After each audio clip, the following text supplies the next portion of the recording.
आज मेरे साथ वो बिहारी जी की कृपा हुई कि मैं बिहारी जी का दर्शन करने जा रही थी। कल मैंने एक माँ को गोद लिया और उसमें बाकी पैसे उसमें थे 23,000, मोबाइल, चेन, वो सब बंदर देव लेके ऊपर छत। आप सभी चैनल को सब्सक्राइब कर लीजिएगा। जो भी YouTube पर देख रहे हैं चैनल को सब्सक्राइब कर लीजिए और शेयर कीजिएगा। राधे राधे दोस्तों, स्वागत है आपका हमारे YouTube चैनल उषा भक्ति मार्ग में। बात करेंगे हमारी ऐसी महिला की जो कि पंडाल में आती है और कहती है गुरुजी यहाँ पर जब मैं आ रही थी वृंदावन में, जब आ गई पूरी तरीके से, इसके बाद हमारा बंदर पर्स ले गया और हमारा मोबाइल ले गया। लेकिन इसके बाद भी मैंने सोचा कि क्या पता गुरुजी कुछ ऐसा हमें समझाएं जिससे कि हमें समझ आ जाए, संतुष्टि मिल जाए और क्या पता हमारा पर्स या मोबाइल ही मिल जाए। तो आइए दोस्तों देखते हैं कि इस विषय में गुरुजी उस महिला को क्या समझाते हैं। आज का वीडियो बहुत ही ज्ञानवर्धक होने वाला है, बीच में छोड़ के न जाइए, बने रहिए हमारे साथ इस वीडियो के अंतर्गत। तो आधा पर्स को तो तोड़ के वापस फेंक दिया और आधा को वो लेके चले गए। तो उसमें 23,000 या 19,000 रुपये और मोबाइल वो गए। तो इसमें अब क्या सोचूं, क्या बार बार मन चल रहा है कि एक बार गुरुदेव के मुखारबिंद से उनका क्या हुक्म होता है, इसमें क्या भलाई है, क्या है। ठीक है, जो जहाँ लगना चाहा वहाँ आपके द्वारा कहीं उसको ज़रूरत रही होगी तो उसके द्वारा किसी को मिलना होगा, सो मिल गए। किसी का धन किसी प्रकार से हमारे पास आ भी जाए ना तो वो वापस उसके बाद चला ही जाता है, ये समझ लेना चाहिए। जहाँ जाना था चला गया। मोबाइल में नया लेके आई थी तो एक मिनट, वृंदावन के बंदर मोबाइल ले ही जाते हैं। हुक्म तो आपने कुछ दिया नहीं उनको खाने पीने को? 3 फ्रूटी भी मैंने फेंकी तो आधा तो उसने वापस डाल दिया। तो उसमें मेरी चेन आ गई और आधार कार्ड आ गया और मैं पोती पाठ करना चाह रही थी तो लेट हो गई 12 तारीख को। तो कल एक माँ को तो गोद ले लिया मैंने, वो तो 21,000 करा दिया था। जी आपके चरणों में कोटि कोटि नमन। महाराज जी एक क्वेश्चन करना चाह रहे हैं, बट आप नाराज तो नहीं होंगे, गुरु के बारे में ही है। I am request you. हम देखो आपको लगता है कि नाराज होते हैं? नहीं, तभी तो हम कर रहे हैं। फिर भारत में ऐसा कौन आदमी है, कौन सा गुरु है जो नाराज नहीं होते हैं? तो उसमें से आप हो जो नाराज नहीं होते। आज तक हमने देखा कि आप नाराज नहीं होते हो। अब मेरा क्वेश्चन ये है, जैसे हमारा परिवार ये निरंकार से जुड़ा हुआ था, हम भी जुड़े हुए थे, वो हमारे गुरु थे, लेकिन वो भगवान की पूजा से इनकार करते थे, भगवान की पूजा मना करते थे, भगवान की पूजा मत करो। अभी भी जैसे I am teacher, private teacher हूँ, तो हमारे स्कूल में भी हैं निरंकार वाले, तो शायद उन्हें बुरा लगे वो लाइव देख रहे हो तो जैसे हमने जब देखा वो भगवान को नहीं मानते थे, एक दिन हमने उनका सत्संग किया था। सत्संग में बाहर किया जाता सत्संग, हमारे घर में भगवान बैठे थे। तो जब सत्संग किया, पूरा सत्संग हो गया, फिर हमने दावत की थी। दावत के लिए हमने घर ले गए थे अपने जो भी सत्संगी लोग थे। उन्होंने देखा कि भगवान के फोटो लगे हुए हैं और लड्डू गोपाल हैं, उन्होंने भोग लेना मना कर दिया, हमारा प्रसाद लेना मना कर दिया था। अच्छा। तो फिर हमने बोला कि प्रसाद ग्रहण करो। महाराज जी बोले जब लड्डू गोपाल ये भगवान जो है आप हटा दोगी तब हम प्रसाद ग्रहण करेंगे। अरे राम राम राम। तो हमें बहुत फिर अंदर से बहुत फील हुआ, अंदर से दुख हुआ। हमें क्या करें, साधु संतों को ऐसे मैंने वो कर भी नहीं सकते बिना खाए जाएं। फिर हमने कि आज के बाद हटा देंगे, आज आप लोग भोजन कर लो, आज के बाद लड्डू गोपाल नहीं मिलेंगे हमारे घर में। फिर कोई बात ना, मैंने उन लोगों को भोजन कराया।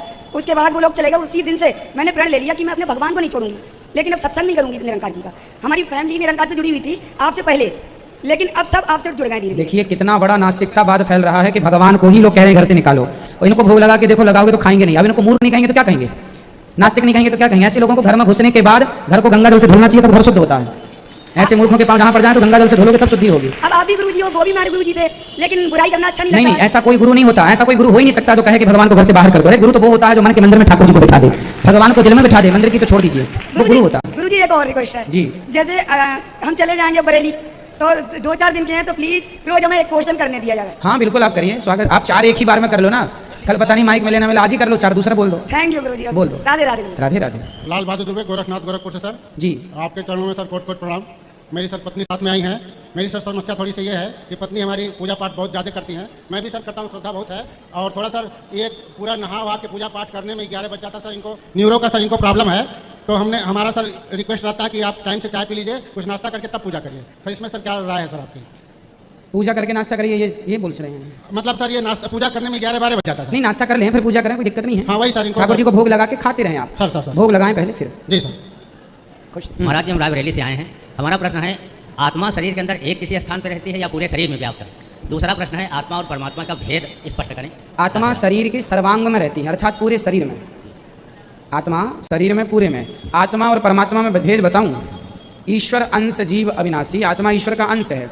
जैसे समुद्र है और समुद्र की एक बूंद है, उसी तरह बिंदु है आत्मा, सिंधु है परमात्मा, उसी का अंश है। राधे राधे गुरुजी। जी। आपके और आपके माता पिता के चरणों में कोटि कोटि प्रणाम मेरा। महाराज जी मुझे आपसे एक प्रश्न पूछना है। मेरी दादी हैं या बाबा, सभी लोग कहते हैं जो लोग मर जाते हैं वो लोग अपने ही परिवार में फिर से दोबारा जन्म लेते हैं क्या? ऐसा नहीं है। ऐसा लोग कहते हैं पर ऐसा है नहीं। अच्छा ठीक है, धन्यवाद गुरुजी। राधे राधे। आपके चरणों में कोटि कोटि प्रणाम सर जी। खुश रहिए। बस मैं ये चाहती हूँ कि ये गुरु मंत्र किस लिए लिया जाता है? किस समय लिया जाता है? हाँ। कल सुबह 8:30 बजे मिलेगा। और क्यों लिया जाता है? गुरु मंत्र लेना जरूरी है, जैसे स्कूल जाना जरूरी है, विद्या प्राप्त करना जरूरी है, ऐसे मंत्र लेना भी जरूरी होता है। मैं आपकी कथा से 6-7 साल से जुड़ी हूँ और हर समय आपको देखती हूँ तो कृष्ण भगवान का ही नजर आता है मेरे को, और हमेशा आपको देखना चाहती हूँ। मैं आपके इसमें आना चाहती हूँ हमेशा के लिए। बिल्कुल स्वागत है। ठीक। राधे राधे गुरुजी, कोटि कोटि प्रणाम। मैं पुणे से आ रही हूँ, 5 साल से आती है आपको, पर मैं मेरे गुरु से दीक्षा लिया है, पर तुम्हारी छवि माला करने लगी तो तुम्हारी छवि दिखती है, वो गुरु की नहीं दिखती। ऐसा क्यों? अभी मैंने आपका फोटो भी लिया है यहाँ से, ऐसा क्यों होता है? अभी आप बताओ ऐसा क्यों होता है? क्या मालूम। आप आज नजर आते हैं, मेरे गुरु नहीं आते। जब माला करती है ना तब आते हैं। आप सुबह भी आप मोबाइल पे स्क्रीन पे भी आपका फोटो रखा है। जब बच्चे बोलते हैं तुम्हारा गुरु है, फोटो ही रखा है तुमने, इसलिए मैं बोल रही हूँ आपको।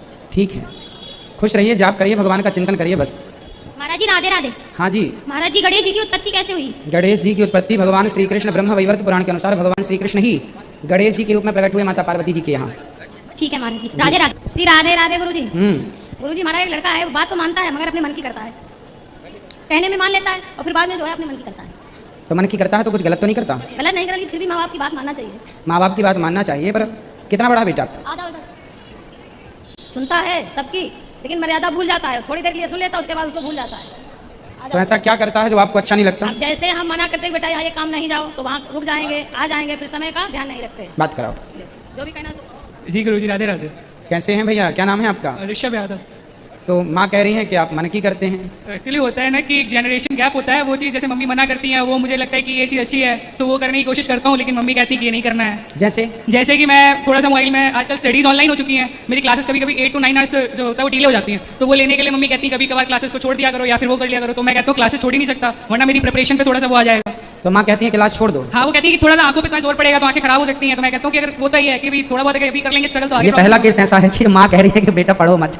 9 to 12 आवर्स की स्टडी होती है ना, वो टोटल ऑनलाइन होती है। सही, आप अपनी जगह सही हैं और आप मन लगा के पढ़िए, आंखों में जोर ना लगे। उसके बहुत सारे आजकल ऐसे चश्मे भी तो आते हैं जो आंखों को ज्यादा लोड ना पड़े, मतलब चश्मा लगाने जो परमानेंट वाले वो नहीं, कुछ डॉक्टर के परामर्श से आप ले सकते हैं। अच्छा जी गुरु जी, पहले शीर्षासन करने से आंखें मजबूत होती हैं, पता है? थोड़ा शीर्षासन, सिर केवल खड़े रहा करिए थोड़ी देर। और जी गुरु जी, मैं एक क्वेश्चन था कि पहले ना मैं ये इसमें अध्यात्म में इतना जुड़ा हुआ नहीं था। पहले मेरे को लगता था कि कंप्यूटर साइंस के स्टूडेंट हूँ मैं, तो लगता था कि मैं कभी जाऊँगा ही नहीं इधर। मेरे को क्वेश्चन बहुत रहते थे, मेरा कितना वो नहीं रहता था कि मैं जाऊँ। लेकिन यहाँ आने के बाद मेरे को लगता है कि अभी मैं एक्साइटेड हूँ कि ये ज्वाइन करूँ, ये सब करूँ, और अभी मेरे को अलग ही वाइब मिलती है कि ये अच्छा लग रहा है। अभी मतलब वहाँ से यहाँ काफी अच्छा लगता है। देखो यही है, साइंस के स्टूडेंट हैं ये, लेकिन यहाँ की वाइब्रेशन बिल्कुल अलग है। ये सत्य है कि आध्यात्म सबसे हटके होता है। आपके अंदर जो बहुत सारे क्वेश्चन थे वो क्या, उनमें से कुछ पूछ लीजिए। जी, पहले मैं जुड़ना ही नहीं चाहता था, मेरे को लगता था यार ये मतलब अच्छा ही नहीं है कुछ भी। लगता है क्वेश्चन जो रहते थे सच में होता भी है कि नहीं, ये सब लोग टीवी पे बता देते हैं। तो आपने माताओं का दर्शन किया? हाँ, मैंने किया, यहाँ पे प्रसाद भी किया। तो जैसा सुनते थे टीवी पे वैसा है यहाँ? हाँ वैसा है यहाँ। झूठ तो नहीं बोलता हूँ मैं? नहीं झूठ नहीं, पहले मुझे लगता था कि हाँ, लेकिन अब नहीं लगता है। चलो अच्छा, जो यहाँ आएगा वही जानेगा सच्चाई, इसलिए आना आवश्यक है। राधे राधे महाराज जी, आपके चरणों में, गुरु माँ के चरणों में, आपके माता पिता के चरणों में मेरा कोटि कोटि प्रणाम। खुश रहिए। मुझे एक प्रश्न मेरा ये है कि आप कोकिलावन का रहस्य क्या है? कोकिलावन, हाँ, उसका रहस्य क्या है? ये वन जितने भी ब्रजमंडल में हैं, सारे वनों में ठाकुर जी ने कोई ना कोई लीलाएं की हैं। अच्छा। और हर वन का एक अपना महत्व है। किसी वन में भगवान ने मिट्टी खाई, किसी वन में ठाकुर जी ने रास रचाया। ये पूरा ब्रजमंडल ठाकुर जी की रास स्थली है, लीला स्थली है। अच्छा। कहीं गैया चराए, कहीं बछड़े चराए, कहीं ये लीला, कहीं वो लीला। अच्छा। ये सब एक लीला के अंतर्गत ही बन आते हैं। अच्छा, मेरा दूसरा प्रश्न ये है कि कृष्ण भगवान का जो जन्म हुआ मथुरा में और उन्हें गोकुल लाया गया, फिर वहाँ से नंदगांव क्यों ले गए? नहीं, गोकुल लाने के जो गोकुल और नंदगांव पहले दो नहीं थे, एक ही थे। अच्छा। गोकुल और नंदगांव एक ही थे। ये पूरा ब्रजमंडल फिर उसके बाद वृंदावन लाए। अच्छा। हाँ, उसके बाद ठाकुर जी को वृंदावन लाए। तो राक्षसों के भय से नंद बाबा यहाँ वहाँ ले जाते रहे कि भाई चलो यहाँ से वहाँ ले जाएं। तो ये सब एक ही था पहले। बाद में फिर जहाँ नंद बाबा रहने लगे उसे नंदगांव बोलने लगे, जहाँ भगवान को लेके गए वो गोकुल हो गया। अच्छा। तो थी सब एक ही चीजें, पर जहाँ देखिए कि कंस का खतरा ज्यादा है तो छोड़ के दूसरी जगह बसावट कर ली कि वहाँ रहेंगे ताकि सुरक्षित रहें दुष्ट से। आपके चरणों में कोटि कोटि प्रणाम। खुश रहिए। ध्यान मूलम गुरु मूर्ति, पूजा मूलम गुरु पदम, मंत्र मूलम गुरु वाक्यम, मोक्ष मूलम गुरु कृपा। इसका अर्थ बता दिए। गुरु वचन पर विश्वास करने से ही मोक्ष मिलता है। गुरु के वचनामृत से ही व्यक्ति भवसागर से पार हो सकता है। गुरु की बात सुन करके उस पर अमल करके ही भवसागर से पार जाया जा सकता है। ठीक है, तो गुरु का तो ध्यान हृदय में करना चाहिए, लेकिन प्रकाश तो सामने में आता है। हाँ, हृदय में गुरु चरणों को, भगवान के चरणों में अपना ध्यान जब लगाएंगे भगवान के चरणों में, तो गुरु चरणों का स्मरण करके लगाएंगे। हाँ, अच्छा। राम तजू में गुरु को न विसारूं, और गुरु के सम में हरि को न निहारूं। इसका गुरु गोविंद दो खड़े। देखो, हाँ। गुरु जब जहाँ विराजमान है, हाँ। जहाँ गुरु होंगे वहाँ गोविंद जरूर होंगे। हाँ। इसलिए गुरु को पकड़े रहने से गोविंद तो वही है। हनुमान जी से राम जी ने कहा कि चलो लीला पूरी हो गई, अब वापस चलते हैं बैकुंठ। हनुमान जी ने मना कर दिया। बोले क्यों? बोले वहाँ आपकी कथा है, हनुमान जी से राम जी ने कहा वहाँ तो हम ही हैं, तो कथा की क्या आवश्यकता है। हनुमान जी बोले जहाँ आप हैं जरूरी नहीं है कि वहाँ कथा हो, पर जहाँ कथा है वहाँ आप जरूर होंगे। इसलिए कथा सुनाने वाले गुरु जी हैं, तो गुरु जी के चरणों में रहेंगे तो कथा सुनने को मिलेगी, और जहाँ कथा है वहाँ भगवान है, तो गुरु पकड़ में आए तो भगवान पकड़ में आ जाएंगे। इसलिए गुरु चरण पहले। आपके चरणों में कोटि कोटि प्रणाम। खुश रहिए। मैं छत्तीसगढ़ से आया हूँ महाराज जी, और मेरा एक प्रश्न है। सुख हमेशा बिना बुलाए आ जाते हैं, लेकिन दुख को बिना बुलाना नहीं पड़ता है। सुख को बुलाना पड़ता है, दुख बिना बुलाए आ जाते हैं। हाँ महाराज जी, यही प्रश्न श्री विदुर जी महाराज ने मैत्रेय जी से किया कि उन्होंने कहा कि सारी दुनिया सुख की कामना करती है, पर दुख क्यों आ जाता है। जी सर। हर व्यक्ति क्या चाहता है? सुख ही चाहता है महाराज जी। हमें सुख मिल जाए, पर मिलता क्या है? सुखाय कर्माणि करोति लोको न तैः सुखम वान्य दुपारवम्बा।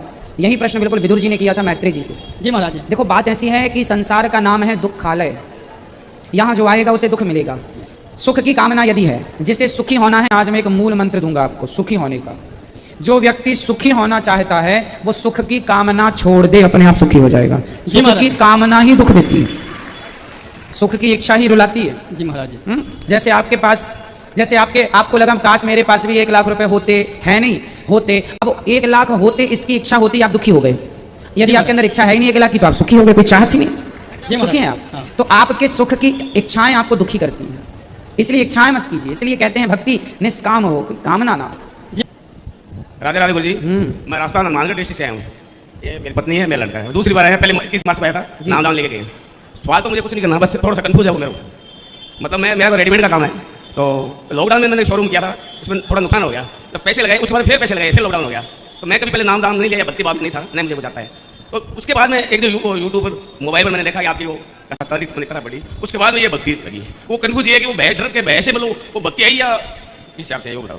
ठीक है, अब आप भक्ति से जुड़े हैं तो भगवान अपने आप भरपाई करेंगे, चिंता ना कीजिए। नहीं वो बात नहीं, मैं वो जो नुकसान है उसकी वजह से ये भक्ति मिली या कोई और वजह से? भगवान की कृपा तभी होती है जब भगवान चाहते हैं। ईश्वर ने चाह लिया है, जो कृपा करके जोड़ दिया आपको अपने चरणों से, ये समझो। ठीक है, बस जुड़ गए हैं आप, किस कारण से जुड़े हैं वो आप छोड़ दीजिए, बस अब आपको बिहारी जी ने स्वीकार कर लिया है, ये समझ लो। राधे राधे। राधे। काकभूषणी जी के बारे में थोड़ा बताइए। काकभूषणी जी। काकभूषण जी जी। हाँ, ये राम कथा सुनाते हैं ना। हाँ, ये काकभूषण जी श्री गरुड़ जी को राम कथा सुनाते हैं, और ये काकभूषण जी के बारे में उत्तरकांड में रामचरितमानस में ही मिल जाता है जी। ये काकभूषण जी अपने गुरु जी के शिष्य थे, पर इतनी भक्ति की गुरु जी ने, एक दिन इन्हें बड़ा अभिमान आ गया, गुरु जी का अपमान कर दिया। तो गुरु जी ने तो कुछ नहीं कहा, पर भगवान शंकर ने इन्हें क्रोधित होकर के कि तुम अपने गुरु का अपमान कर रहे हो, तो उन्होंने श्राप दे दिया अन्य योनियों में जाने का। फिर अंत में ये कौवे की योनि में गए। फिर इनसे पूछा गया कि अब कहाँ जाना है आपको? बोले अब कौवा ही रहूंगा। क्यों? क्योंकि काला रंग होता है कौवे का, अन्य रंगों में तो और रंग चढ़ जाते हैं, पर काले में कोई रंग नहीं चढ़ता। काकभूषण जी ने कहा अब राम रंग चढ़ गया है, वो कोई रंग ना चढ़े, चलिए कौवा अच्छा हूँ। तो ये भक्त थे और सदा भगवान।